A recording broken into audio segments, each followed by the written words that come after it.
Welcome to the Loins of History. My name is Jay, and I'm joined by my co-host Colin, and we are on our third and final episode of our history of the downfall of the Roman Empire.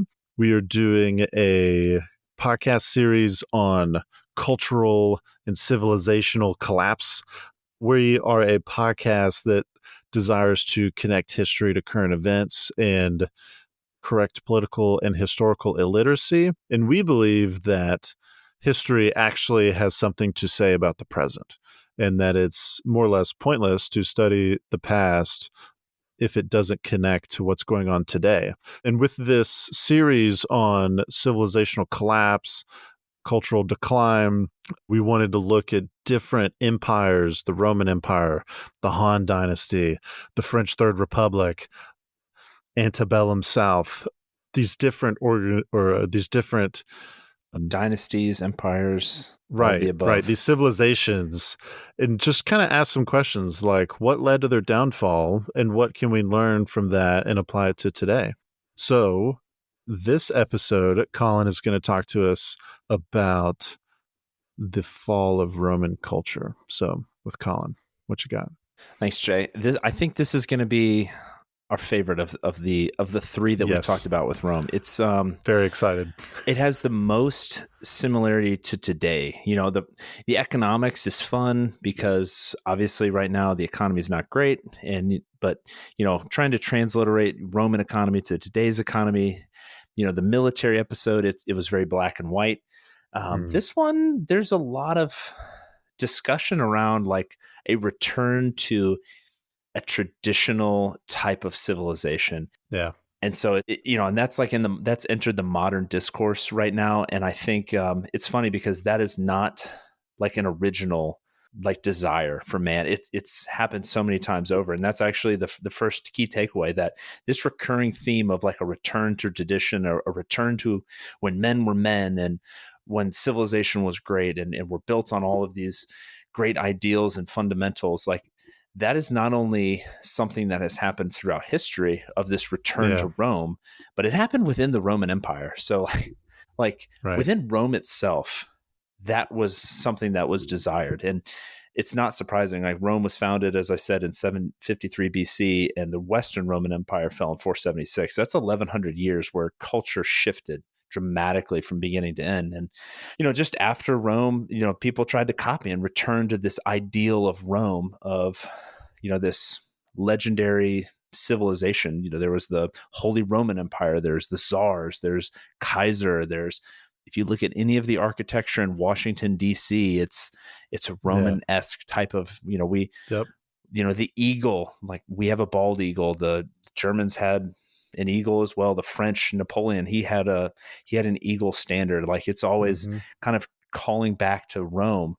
But it's interesting that even Rome called back to an early version of itself. And then key takeaway number 2, Christianity, if you've ever read like Edward Gibbon's Decline and Fall of the Western Roman Empire, which is fantastic, great series. It's 6 books, so it might take you a little while, but he really puts a lot of the blame on Christianity for the fall of Rome, and kind of a jettisoning of Roman values. I think that's actually very true, but I do want to make the distinction that it is a separation from Roman culture. It's not so much part of the decline or part of the cultural decay, so much as it is a separation, and it kind of left what was left of Rome to its own devices and rot. And then finally, I personally believe, and I'm going to try and make the case as best I can over the next 50 or so minutes, that the culture really set the stage for all of the other factors in Rome's decline to occur. So, you know, the culture rot, you know, the corruption, the civil wars, the bad economy, all of these things were able to happen because you had a pandemic of cultural rot and decay. And that's what set the stage for it. And I think that that is what allowed those things to happen continuously and not allow Rome to recover like it did during the Republic. As I mentioned last week, there was a time when Rome was knocked in the teeth during the Republic, but it was able to recover and come back stronger. Whereas in the late Roman Empire, it just couldn't Right. So those are the key Dude, takeaways for today. real quick, just again, I feel like I say this a lot. I hope this doesn't derail you from what you're trying to say. But can you just, so we're all on the same page here, what is your definition of culture? Dude, shoot from the hip, man. This is it doesn't matter. The manifestation of a shared identity through through arts, through customs, through traditions, I think it is all predicated on that shared experience and that shared identity, and it just manifests itself outwardly. What do you think of that? The expression of a shared identity. I like that. Because there's so many tangible ways, the NFL, right? Mm-hmm.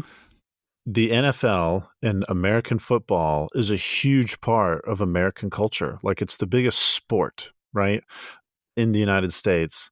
And like it's a game, but yet so many people wrap up their identity in that whole thing. Like I am a Packers fan. I am a Patriots fan. Like I love Patrick Mahomes. Like you name it, like these people like wrap themselves up in that, and the expression of that, I think it's safe to call that culture. So yeah, I like that definition.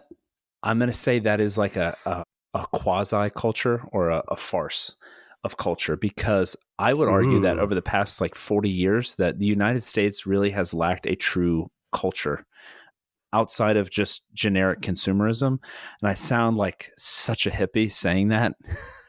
I sound like such a hippie saying that, but like to your point about like football, I think there are elements of culture, especially like football in like the 50s and the 60s. Like there's some old like documentaries on like football getting started in kind of the South, and it was really rooted in like just living in like a tougher environment of like the South. And it was sort of just football was a byproduct, and the way that they played was a byproduct of the culture writ large. Now, like being a fan of like I'm a Dolphins fan, being a fan of the Dolphins, that's just kind of like saying I have some identity. And I think it's because innately people want to have an identity. They want to identify with something. And without like a truly dominant culture, you're going to just default to some team or some clique or whatever.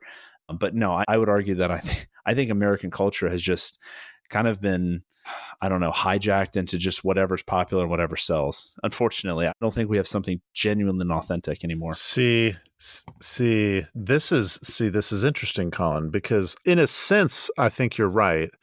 However, I don't know if I would say it's like a farce. Like just because we may not like it doesn't mean it's like not true. Or not even ideal.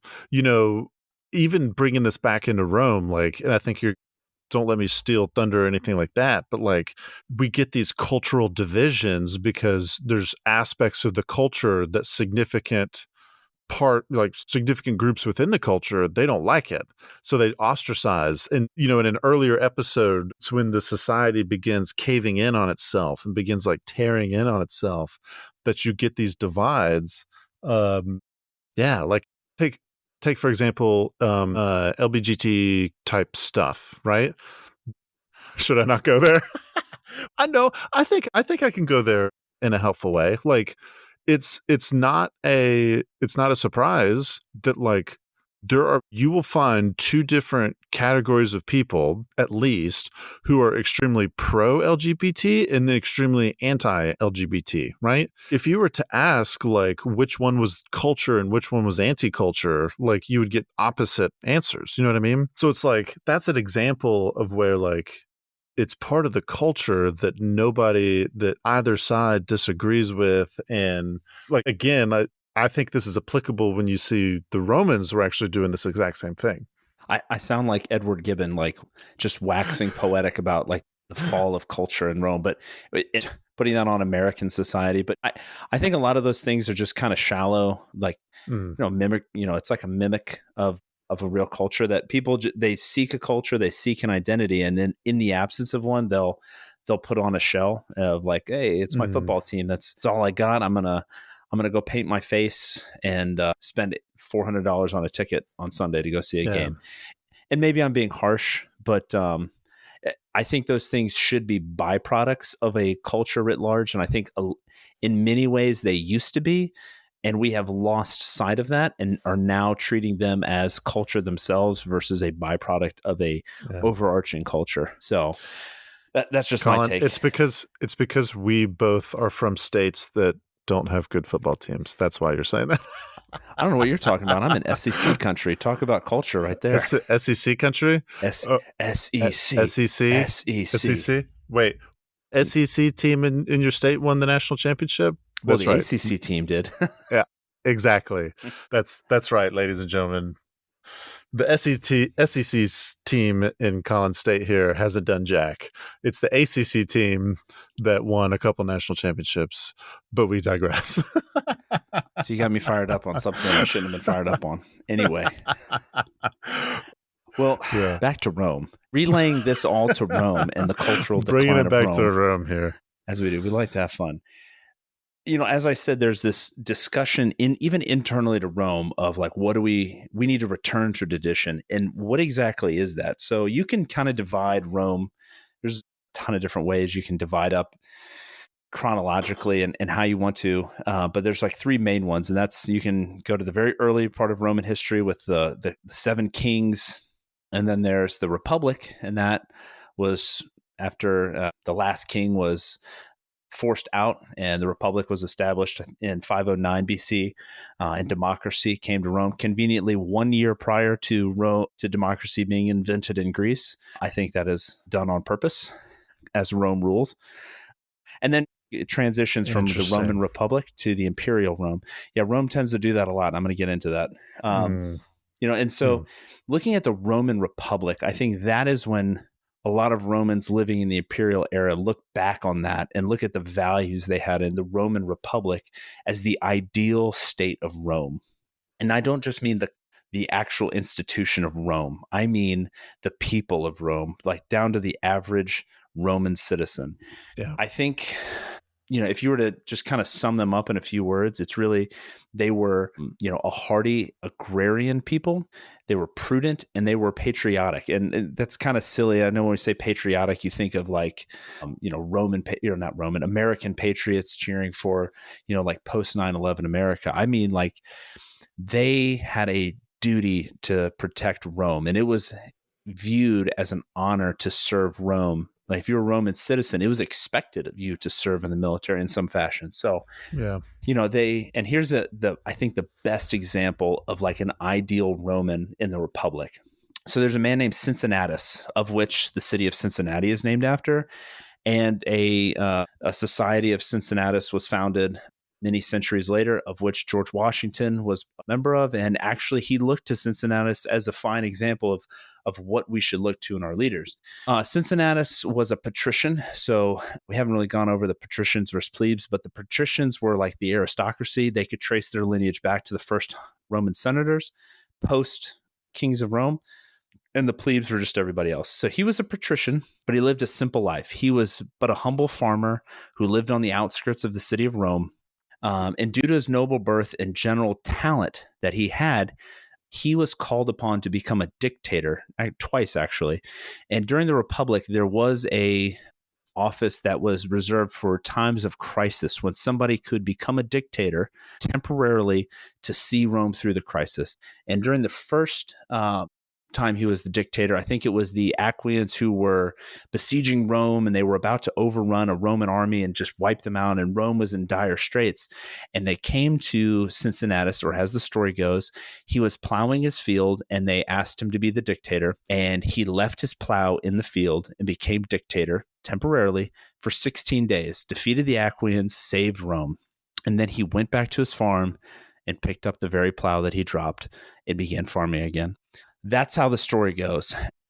Both Livy in his Ab Urbe Condita, or History of Rome, he talks about this. And then in Plutarch's Parallel Lives, they both give account to this story. And I think it's interesting. And here's where you can kind of read between the lines in this. Cincinnatus lived in the 5th century BC. So this was prior to the Gauls sacking Rome, and a lot of Roman records were being destroyed. And Livy and Plutarch were writing this right around or shortly after Augustus Caesar. So several hundred years later. So they didn't really have the records for sure. And it was this was written prior to Rome being sacked. So I tend to think that though Cincinnatus was a dictator, some of the story was a bit apocryphal. And I think it was done for a purpose. I think Livy and Plutarch, who is actually Greek, by the way, wrote this because they wanted to idealize Cincinnatus as this ideal Roman. When they wrote this to the Roman people and to Augustus, who would all be reading it, they wanted to take a man who did great things. I'm sure of that, but they wanted to make him and idealize him as, this is what we expect from Romans. This is what we expect from our emperor. This is what we expect from our people. Cincinnatus is the ideal. If we look back to the Republic of Rome, that's what we need to get back to. We need to get back to our roots as a people who were agrarian, who were farmers, who believed in the idea of Rome, who would serve Rome at the drop of a hat. There was also another story that was also probably apocryphal about a man, Gaius Mucius Scaevola, and I probably mispronounced that, but there was a local tribe led by Lars Porsena who came and besieged Rome, and this was right at the founding of the Roman Republic. And I think and he went into the camp of Lars Porsena, and he was this great scene where he's standing before him, and he sticks out his hand and puts his hand directly into fire and is burning his hand. And he just looked Lars Porsena dead in the face and basically said, like, this is the bravery and courage that you can expect from every Roman to die for their city, and just watched him in the eyes, as his hand was burning in the fire.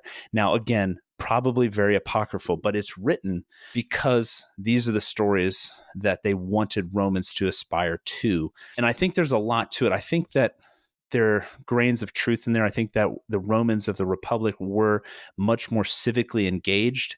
They were much more frugal. Like there were no bread and circuses, or they were done at a much smaller scale.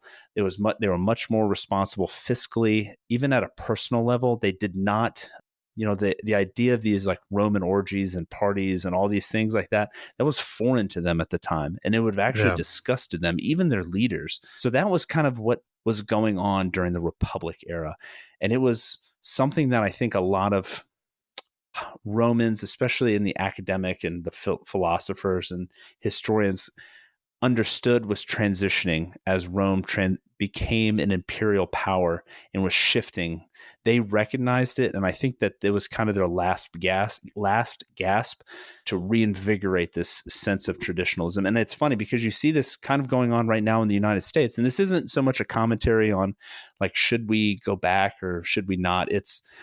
There's some merits and demerits to doing both, but I think it is just kind of funny looking at Rome that they had this same kind of conversation that people have now today. It's like, hey, maybe we've gone too far. Maybe the culture needs to take a few steps back and look back to the founders, look back to these different men and women of American history, and that's what we should aspire to be. Maybe a simpler life is better, because right now it seems like the train's getting off the tracks here. Right. I have had a question for years kind of in my mind. Do you remember back when like libertarianism was like faddish? It was like cool to be a libertarian. Am I gonna have to rail on libertarians again?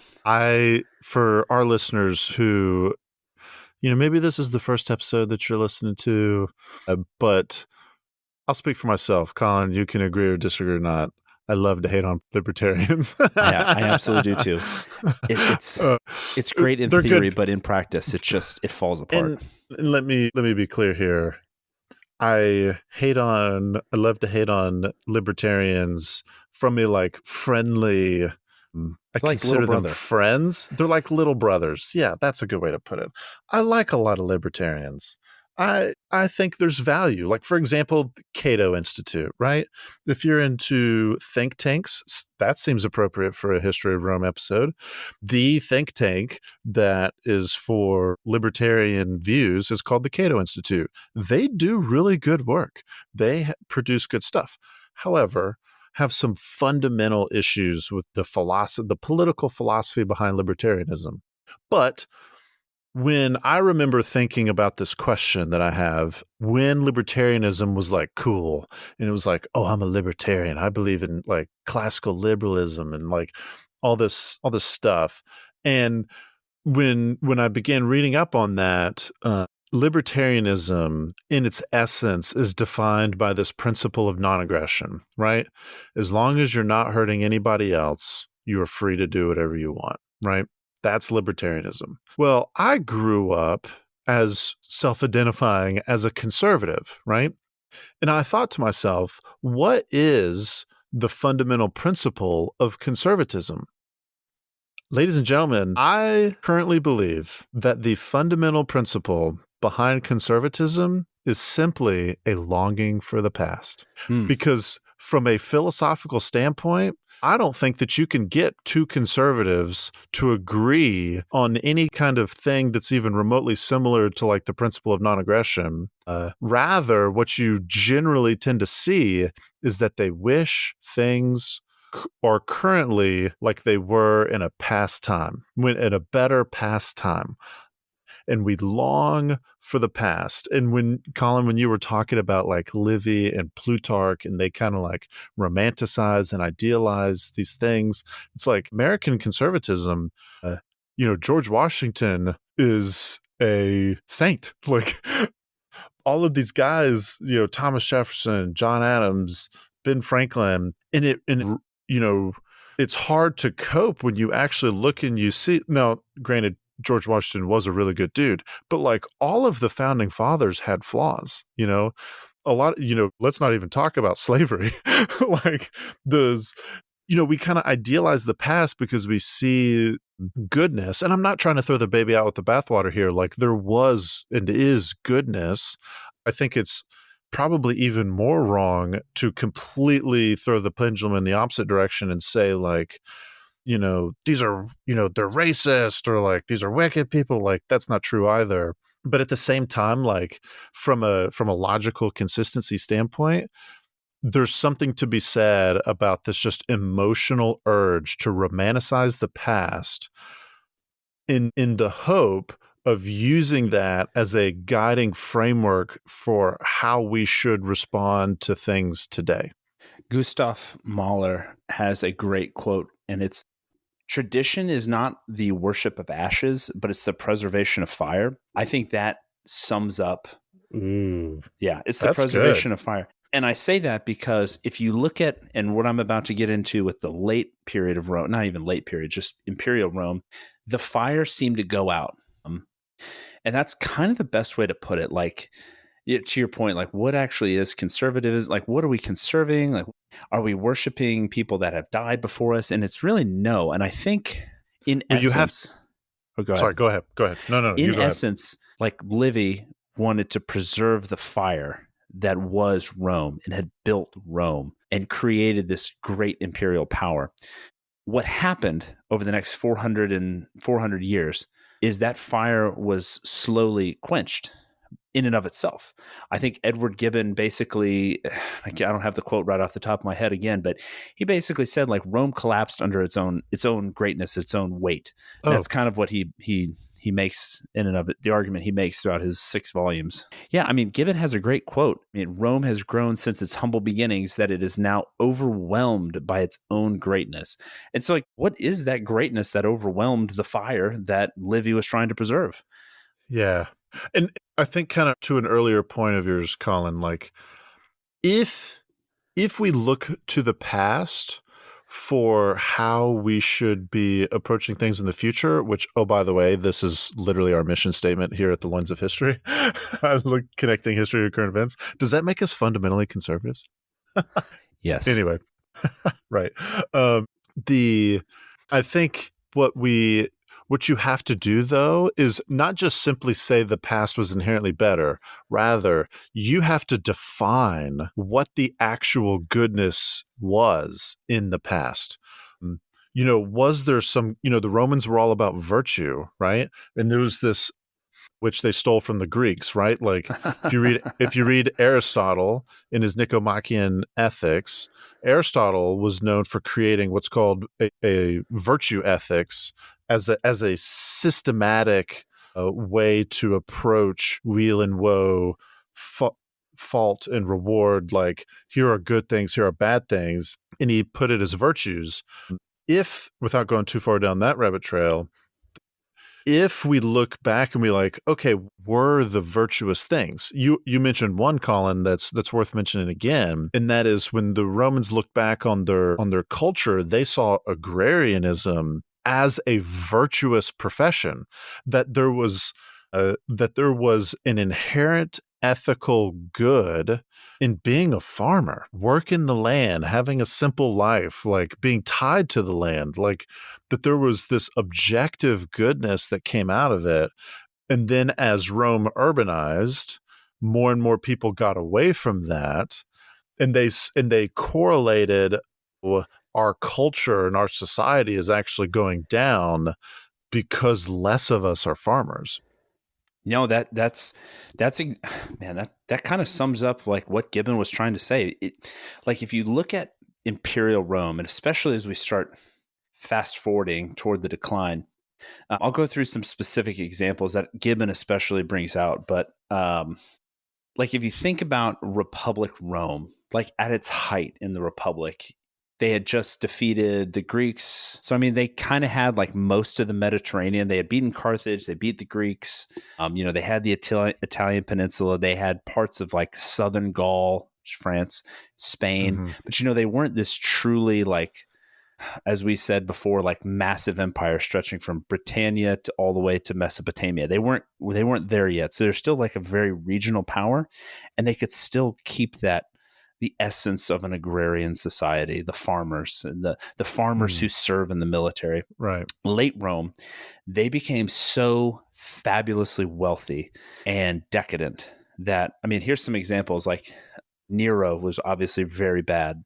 Tiberius was another one. Like Roman emperors no longer, like the leaders of Rome were so far removed from that ideal Roman, and that's kind of where it starts. It was like a top-down thing. So like Tiberius, for example, he had like, I can't remember where it was at. I mean, it was basically like a palace. It was like a pleasure palace where he would have like small children swimming around in a pool while he was naked, and he called them his little minnows. It's like that was the kind of thing that like Roman emperors. Yeah, no, you had Caligula marching on Poseidon and trying to go fight the ocean, and I think he made his horse the senator, and Nero was the same way. He had like a pleasure palace, and it started that way, and it just spiraled out of control because they were so fabulously wealthy. So the emperors were doing this, and then the senators, and then everybody who was wealthy in Rome.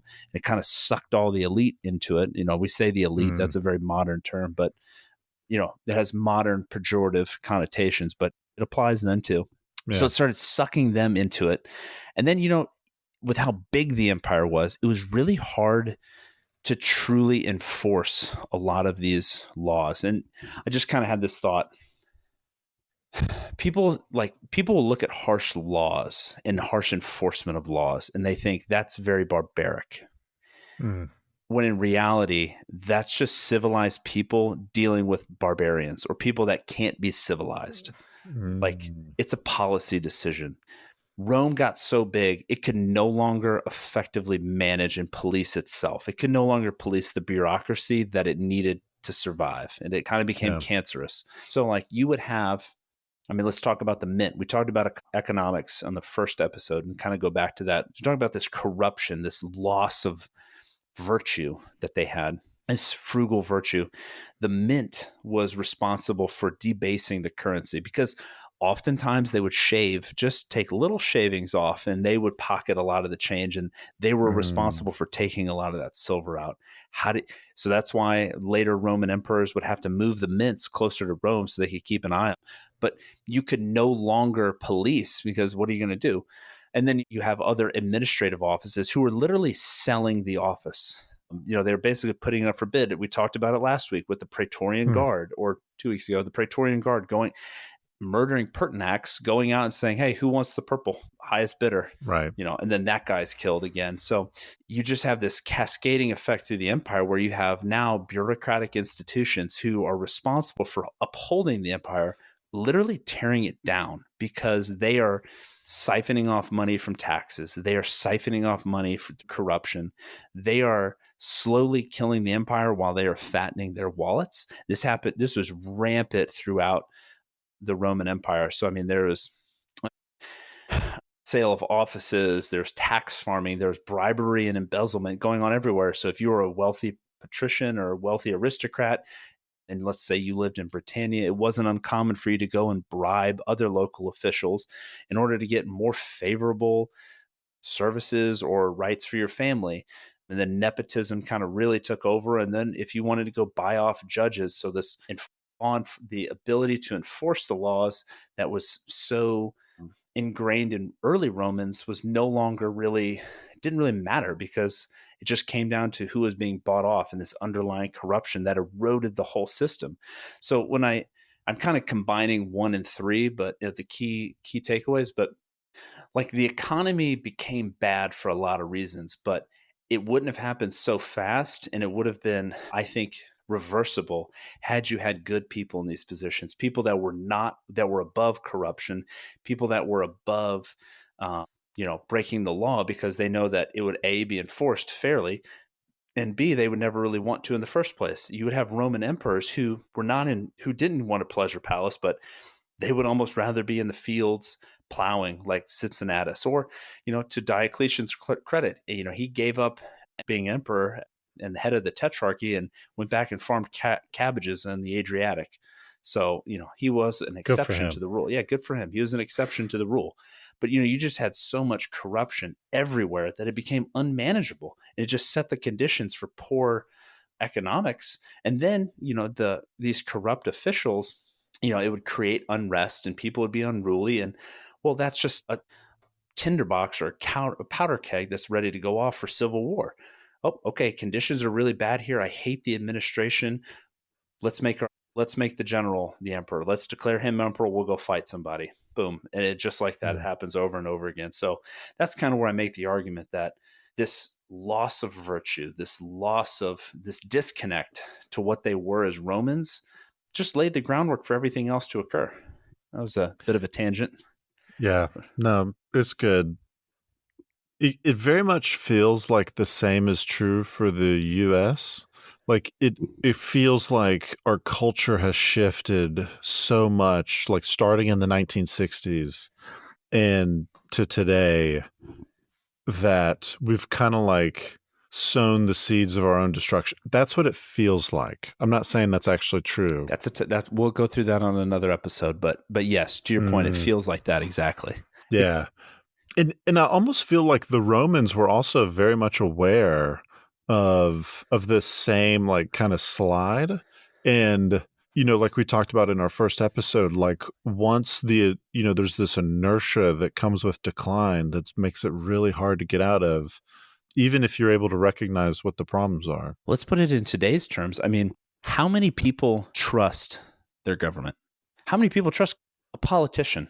Like, there used to be approval ratings are usually pretty low, like in the 30. And not only are they low, but if you, just for the listeners out there, go out and just ask people what they think of a politician or what they think of somebody. And it's not even so much like I don't like this person because they voted this way. It's like they would all it's ubiquitous to think of them as corrupt. Yeah. And it crosses the aisle, full spectrum. Everybody, it's ubiquitous that politicians are in the pocket of somebody else, or somebody else is lobbying, and they're all corrupt. That's really like Trump's big campaign. That's how he got in as like an outsider. But, like I used to follow this Twitter handle, is Twitter back then, but they used to follow Nancy Pelosi's trades, and it was insane how much money she was making in the stock market. And you're like, how does a public servant have millions and millions of dollars? How are you up 10,000% when everybody else is, struggling, just Yeah. barely beating the index funds. Because Congress exempts themselves from nearly every law they pass. Interesting that, right? And so there's to your point, like there's just feels this certain cultural decline, and we know it's happening. But we can't seem to get the right people in charge to fix it and right the ship. And the more you look around, you lose confidence in other Americans that like, hey, do you think we could fix it? Can we turn it around? Like really, you still see commercials out there from political campaigns like, yeah, we can save America. We're going to fight for you, Joe Schmo oppressed or whatever.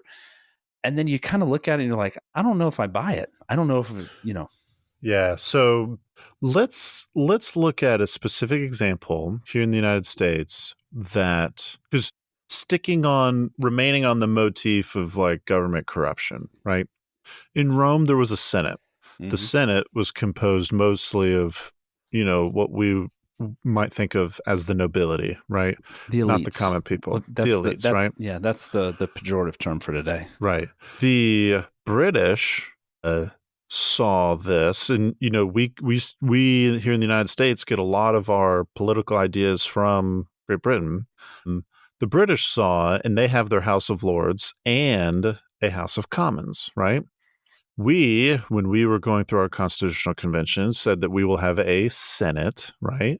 And we will have a House of Representatives. And, if our listeners want to go back to our series on political foundations here in the United States, we talk about how the House of Representatives here in the United States, every last one of them has to campaign for re-election every 2 years.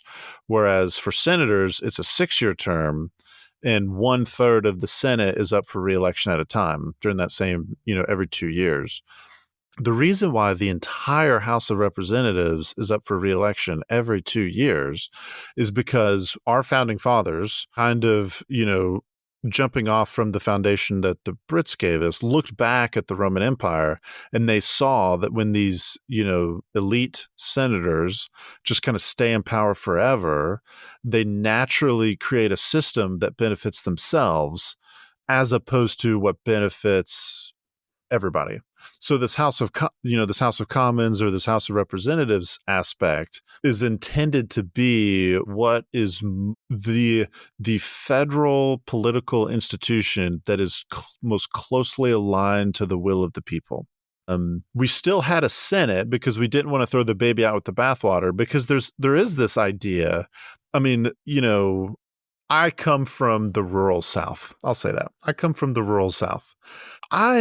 There's a lot of people that, like, when Winston Churchill said the best argument against democracy is a 5-minute conversation with the average voter, he was spot on.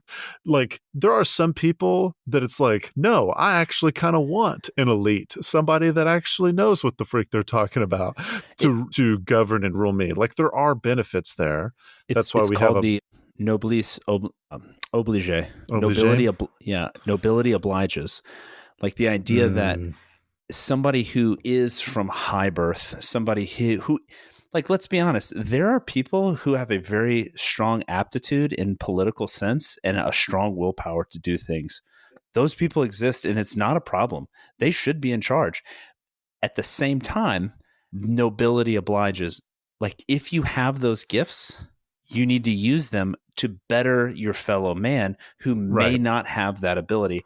And it's what's interesting. It's like within the Roman emperors especially lost sight of this, completely lost sight of it. It became a power grab. And not only just like Roman emperors, but just the Roman bureaucracy in general. So, I mean, there was Roman provincial governors. And then when they decided that provincial governors couldn't take the army either because that was too much power, and they created what was called a dux, which became duke. So dukes actually trace their lineage back to Rome, who were in charge of military affairs. Like, they just lost touch with that kind of thought process of, I am in a high place, but because I'm in a high place, I have an obligation to those that I am in charge of. And you're right. It is a good thing to have that. Like, it's not a problem to have somebody who's very talented, that's what you want. You want the talented people making decisions. How's that working out for us now? Yeah, so that's where I was going, was like you can create the best system that human beings have ever created, which is a little bit of hyperbole. It's too soon to tell. The American Too soon to experiment tell. is too soon to tell.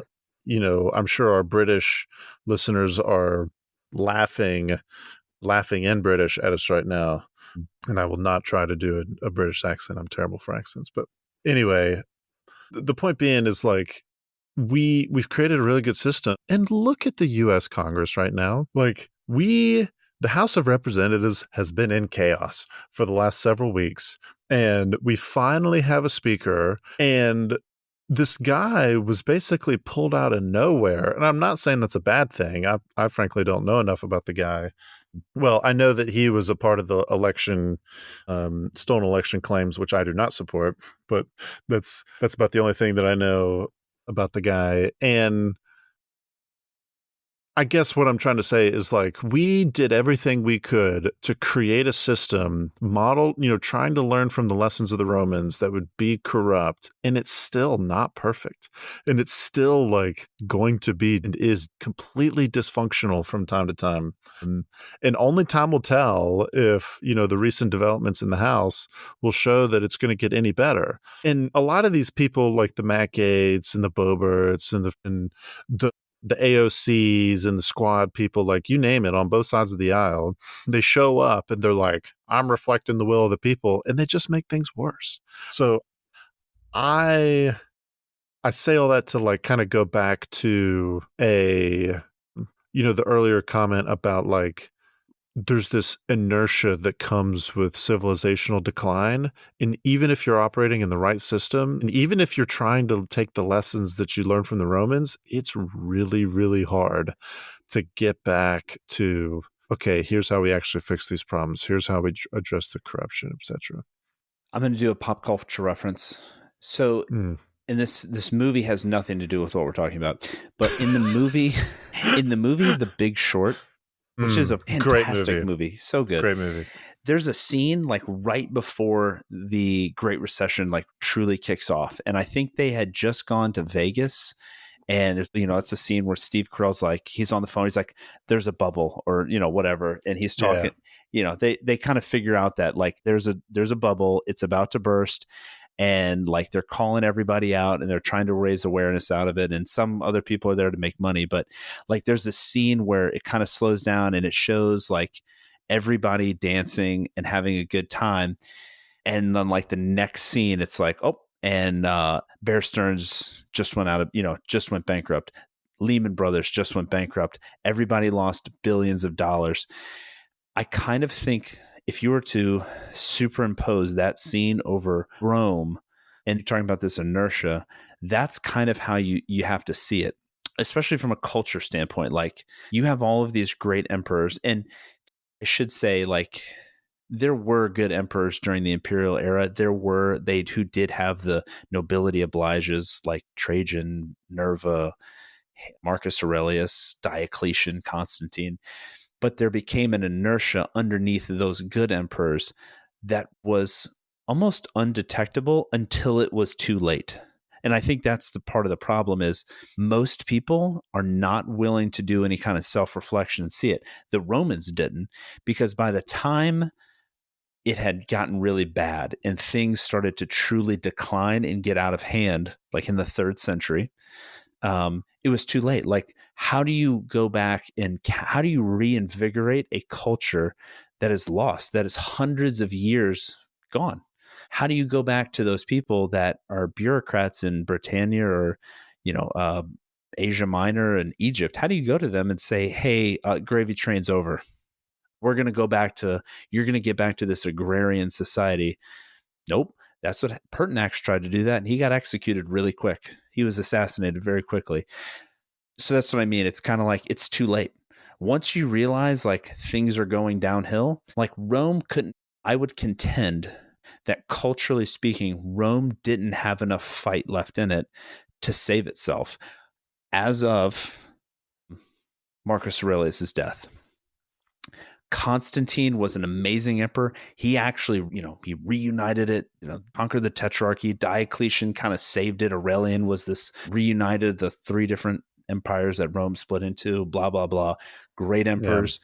Aetius defeated the Huns 20 years prior, but they couldn't reverse what was already done. Like it was already slipping. And those men were honestly generational talents, like civilizational talents that just happened to line up kind of within the last couple of years. Yeah. Otherwise, it would happen to much sooner. They really just delayed the inevitable at that point. Like once Aetius, it's amazing. So once Aetius was assassinated by Valentinian III, who in like 453, I think, who did it because he was jealous. He thought Aetius was rising too quickly. That was like the last guy that would have saved that guy, that saved his skin and kept the Western Roman Empire in some semblance of order. Like you just defeated the Huns, the greatest threat you're going to face. The one guy who could kind of keep the peninsula together and maybe parts of Gaul, you just assassinated. And then you yourself get assassinated.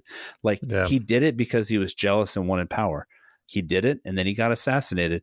If he had just had any foresight, any calling to a greater Rome to rebuild, he wouldn't have done it. But he didn't have that. Most of these emperors in late stage Rome, they just lacked that. They lacked the foresight and the unselfishness that it would take. And so did the Roman people. They were having a good time. It's interesting. I did read that it was like almost 550 AD that the last event at the Colosseum or the Hippodrome occurred in Rome. So even like 80 years after the fall of the Western Roman Empire, they were still keeping people entertained in the Colosseum. Wow. Like that's how, numbed these people were to what was going on. So I forget exactly what you just said that made me think of this. Maybe in the editing, you'll hear me gasp because that was when it occurred to me. But I really like your much earlier comment about how I'm going to butcher it, but it's like, it's not about, it was like tradition is not about preserving or not about worshiping ashes. It's about preserving a fire type deal. I think that if conservatives today want to actually do the right thing, the focus should not be preserving the fire. It should be build a new fire. Build the fire bigger. Right. Well, no, I specifically mean build a new fire. As a posture, as an intent, as take the lessons learned. That's why we're here at the Loins of History. Take the lessons learned. You have to create something new. If you're not creating something new, you are already fighting a losing battle. And the United States is a perfect example of this. Our founding fathers, when they drafted the Declaration of Independence, they didn't recreate an older version of British Parliament and have a monarchy. They created something completely new. And it was way better. If I may be so bold, it was way better. I'm leaving that in. That's not getting edited out. It's late at night, folks. It was way better than anything the Brits had come up with. And if the Brits disagree with me, I would just say, what's your GDP? And come at me when you got that stuff for me. Your country went from a quarter of the world to smaller than Georgia. We love our Brits. Anyway, gosh, I can't wait to hear all the hate and discontent that we get from that.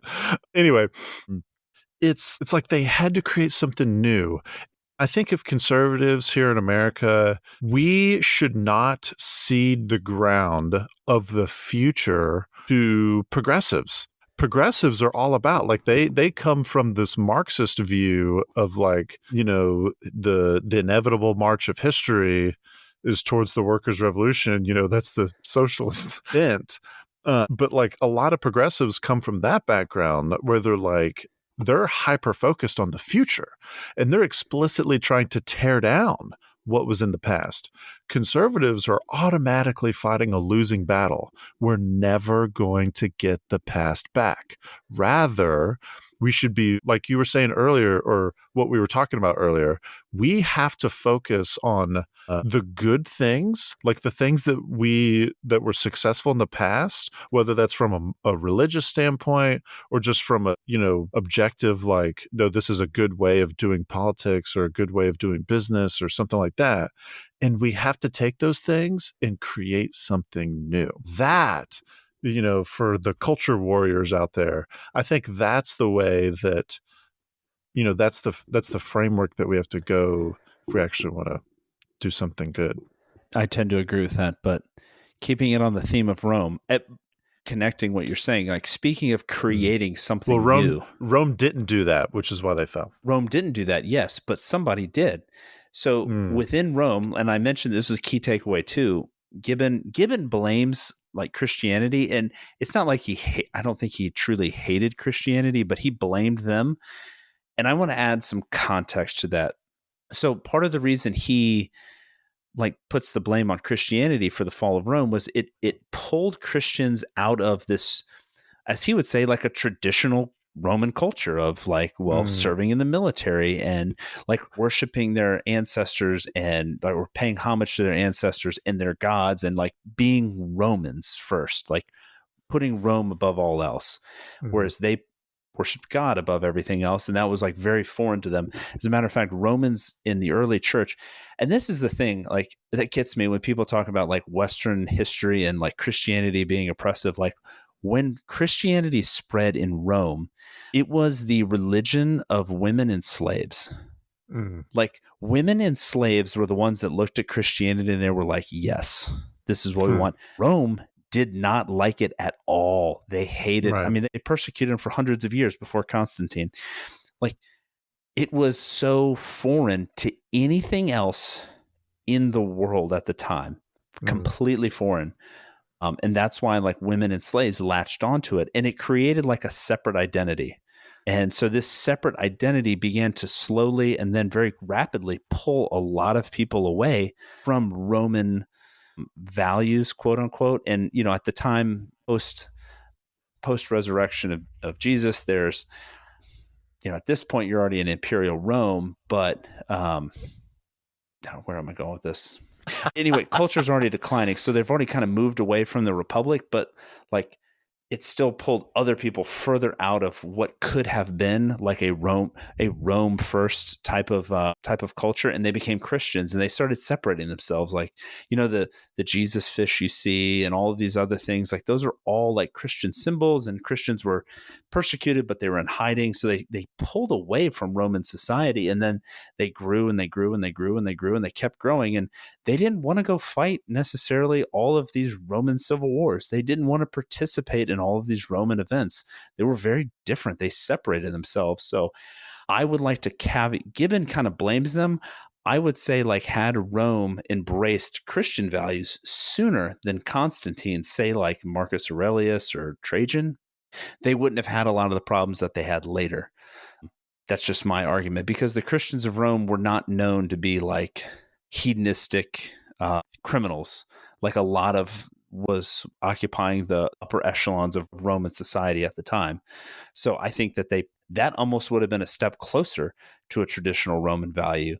But the Romans at the time decided that they wanted to squash Christianity and force them out. So Christians separated, and eventually they grew to like critical mass and the Roman Empire became Christian. And at that point, like this new identity, so people stopped, Christians at this point now had their own identity to follow and believe in. And, the Roman Catholic Church was born out of that. So I just want to make that point that they kind of separated and created something new versus, causing the Roman downfall at the time. I think Rome caused its own downfall because they were so anti-Christian that instead of just incorporating or building a new fire, like you just said, with those Christian values, they chose to try and extinguish this one. You're on mute. They tried to cling on. They tried to cling on. They tried to cling on. Yeah. They tried to cling. They tried to cling on to something that they thought was good. And it wasn't until Constantine that they tried to incorporate what it would look like for the Roman Empire to adapt and improve. Which, and oh, by the way, like, it wasn't smooth sailing after Constantine either. No, Like, there's Julian the Apostate that came later, like 60 years later, I think, or so. It's interesting that you just said, like, they tried to cling on. The thing that they were clinging to was not like a genuine Roman Republic idealized culture. They were clinging to all of the like benefits of having that culture versus like the actual root in the fundamental. And that kind of goes back to my point about like football. It's like we're clinging to like, yes, I'm a Dolphins fan. Yes, I'm a fan of this band. Like all of those things are byproducts of an underlying culture, like a deeply rooted. Everything we enjoy now is because of that culture that existed a long time ago that built all this up. So we don't need to cling to like, oh, I want to watch a pro football game. It's like, hey, what made, what allowed us to have these pro football games? I'm going to cling to that so we can continue to have it. Bro. And that's just a silly example, but that's the thing. That's what Romans were clinging to. Oh, well, the good of the empire. Well, what does that mean if you're constantly at war with yourselves? What does that mean? I'm really going to offend some people. I don't know why this episode. I swear I'm a nice guy. I'm not trying to offend people. Take that same line of thought, and we're going to apply that to our Antebellum South episode. Oh, man. Oh, man. Get ready. The hate mail is going to come. Oh, man. People trying to cling on to something that it's like, oh, this allows me to live the life that I want to live. And if I no longer have this thing, then all of a sudden, like, the entire social fabric of my society differs or changes. And now, like, everything gets to change. Therefore, let's just hang on a little bit longer, a little bit longer, a little bit longer. Yeah. Fun. Can't wait for that one. Yeah, we're gonna hurt some feelings. I'm gonna hurt some feelings on that. Anyway, all right. So I think that we're coming to a close on this episode, and we talked about a lot of different things. But one of the things we haven't mentioned over the last 3 episodes is like, how did the Western Roman Empire actually end? Like, what was the event that occurred? And it's funny, like you see in pop culture a lot of these like paintings of like the sack of Rome, and they're very dramatized, and they're just the buildings are on fire, and there's barbarians running through the streets, raping and pillaging. But the truth is, as great as the Roman Empire was, like it went out with a whimper, not a bang, not a great siege. Yeah. Rome was sacked in 410 by the Goths, the Visigoths, and then again 50 years later, 45 years later, by the Vandals. And then, you had a bunch of shadow emperors, and their capital was actually in Ravenna. And in 476, a 14-year-old who was crowned king or emperor of Rome, what was left of it, which was basically Ravenna, Rome, and like a little bit of Cisalpine Gaul, named Romulus Augustulus. He was emperor for a few months, and an Ostrogoth king or general at the time who had served in the Roman army actually basically walked up, said, "You're not the emperor anymore," took the purple and sent it to the Eastern Roman Empire and deposed Romulus Augustulus and sent him into exile. And that was it. Wow. That was for 1100 years, the power, the apex of Western history went out with a 14-year-old basically being told, "Go live in exile. You're not the emperor anymore," by then King, I've heard Odovacer and Odoacer as the pronunciations. And that was it. There was a guy named Nespos the Nose who like quote unquote ruled Rome from the Adriatic, but he was eventually assassinated, I think in 480. But for all intents and purposes, 476 was the end of the Western Roman Empire. Yeah. And that's how it ended. Quietly, just went into the night. They didn't rage into the night. They just went quietly. Right. I think that should humble all of us. that, you could have 1,000-year empire and it still ends. And there's no guarantees that the towers and the fortresses and the institutions that we build are going to last forever.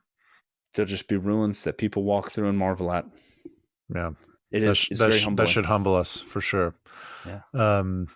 Okay. I'm sure the Brit that I was hypothetically talking to earlier when I made my GDP comment was like, it's going to happen to y'all too. Maybe so, but not today. Not today. Man, that's a great Aragorn Gondor. But it is not this day. It is not this day. Today we need to do like a Lord of the Rings. I don't know. That would be pretty fun. Yeah. On our last episode of the Fall of Civilizations, we're going to do Gondor.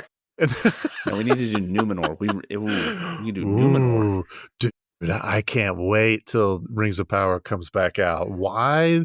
Whoever made the decision to do like a 2-year gap between seasons 1 and 2, I hate you. Yeah, I don't know. You're the only Tolkien fan that is probably excited about that. That's not true. It is so much better than what people give it. That's it. We're doing a watch along series for the Rings of Power, because it'll be extremely contentious. Yeah, I will say your Lord of the Rings knowledge is infinitely superior to mine, so it will not be a fair fight. However, I can't enjoy it anymore. Yeah, cool. All right. You want me to close this out? Yeah, close this out. Well, on that fun and positive note, we hope all of y'all enjoyed this episode. If you like what we're doing, the most helpful thing that you can do to support our podcast is not actually to give us money. Instead, it is to give us a 5-star review on the platform that you're listening to us. If it's YouTube, to like and subscribe. If you're on Apple or Google, Podcast Addict, Spotify, any of those things, just click the 5 stars. That really goes a long way to help us out and get the algorithm to recommend us to your friends. Also, you can share the podcast with our folks. Give us some feedback. You can leave a comment. Both Colin and I are fairly responsive, or at least we try to be, in responding to y'all. We take constructive feedback and we try to incorporate it. If you leave us a 5-star review and a comment, we'll give you a shout out episode here on our next episode. We love doing that. For those of y'all that are doing it, you can follow us. We're on Instagram, Facebook, X. You can follow us and get the latest updates on there.